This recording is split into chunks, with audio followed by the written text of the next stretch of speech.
The stakes have never been higher. Hello One Piece enthusiasts, I'm the One Piece nerd, and today let's talk about One Piece chapter 1112. So, after the abrupt break of 3 weeks, coming back to this chapter, the opinion of most readers, in fact as well as me, is just I don't even remember where we left off, and it seems so crazy. It's such a crazy place to be in One Piece right now, where everything's situated and the things that are happening. To have a break in between all of this, it feels like I'm back to like this massive mess that I need to reorganize and reread the informations again. But hey, I'm a nerd, you guys are too, so I think we got this down. Before we move on, make sure to like and subscribe. It helps the channel out a lot. Now that you have, let's begin. This chapter solidifies the fact that the five Elder Stars are not just, some world government bad guys. We gotta beat this arc and be done with it. This reconfirms my idea of this is just a taste of what the world government's true powers actually are, and when the Straw Hats will finally fight against Im, this is going to be what they're up against. Not the Marines, not Blackbeard, but these insane creatures, these insane monsters that have power beyond anyone could imagine. And now we've seen the speculations of people. I've already watched a couple of videos of the chapters, and yeah, the opinion stands that if these guys are the world government's top dogs, and it seems as though they're stronger than most emperors, like Luffy went toe-to-toe with Kaido, and he can't keep up with the Gorosei, with even one of them rather, and it feels like every one of these aspects and every one of their powers are just so much bigger than what the Yonkos were. Of course, we haven't seen the likes of Shanks' true strength. We don't know what Blackbeard is capable of. We've seen what Prime Whitebeard and Roger could do, but I don't still think we've seen them go all out. We've never seen them go all out.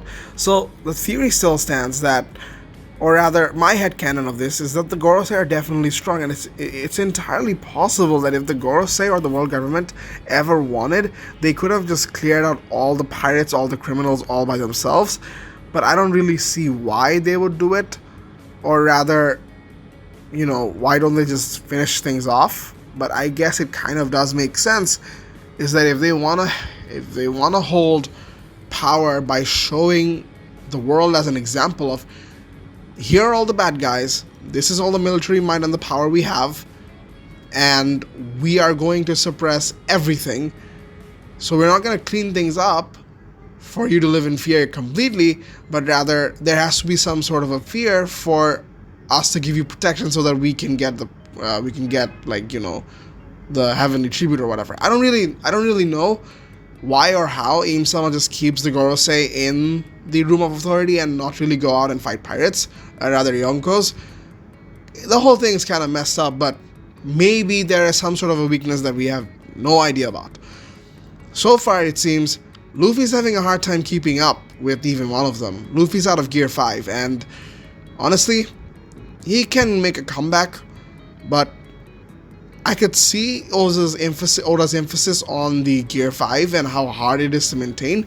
It is pretty strong, but the drawbacks are huge, and I guess it just goes to show my previous opinions that even though Gear 5 is broken, the drawback is very substantial for Luffy to not have prolonged fights. And from what we've seen of top caliber characters of One Piece, these guys have been able to stay in their awakened forms, fight for like days on end without having to lose their form or whatsoever. And then we see Luffy is just running out of strength after 10 minutes, or I think for Gear 4 it was 20 minutes, and slowly he started getting better, and now maybe at some point in the story throughout this arc and in the future, he would learn how to control his Gear 5. But let's talk about the Gorosei. The Gorosei, to be completely honest, are way too, overpowered for the Straw Hats to take care of. The Iron Giant is still there. We have no idea what the Iron Giant is capable of. Maybe it's capable of something more than we could presume. We're thinking the Iron Giant's strength is sort of along the same lines as Zunisha, but it's entirely possible that it can do so many things that we have no idea about, considering the Void Century technology and how much Vegapunk has replicated it and says he's still behind. So if the Iron Giant truly is from the Void Century and is built by the advanced technology that they had, I think it can do a lot more than we think, and that could be the only saving grace. Other than that, Zoro is probably a little burned out. I'm not saying he's completely burned out. I don't see Sanji handling a Gorosei all by himself and winning this. In fact, this is one of those arcs where it seems the victory isn't really clear. We don't really know a way out of this. I can see a lot of sacrifices being made in this arc, but I still don't see how Luffy and the others will get away from this. The Gorosei are just too strong, and unless and until we find a substantial weakness, which I believe there is, and I think I will have a video by this week, before the next chapter, to talk about it. That the Gorosei might have a weakness, and it's something more than we just think. It's still a very rough idea for me, but it's still an idea that I think I could develop into something more different.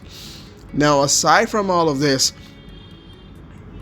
and the message, we've already seen Mars get to the point where the transponder snail is transmitting the message, and just as I predicted, if somebody doesn't show up in that same place, I don't see who will show up, but if somebody doesn't, the message will be turned off, and it's just what I predicted. The world cannot and will not know about the ruling of the world government up until Luffy has done something to beat it, and then the whole world knows what kind of system they were living in.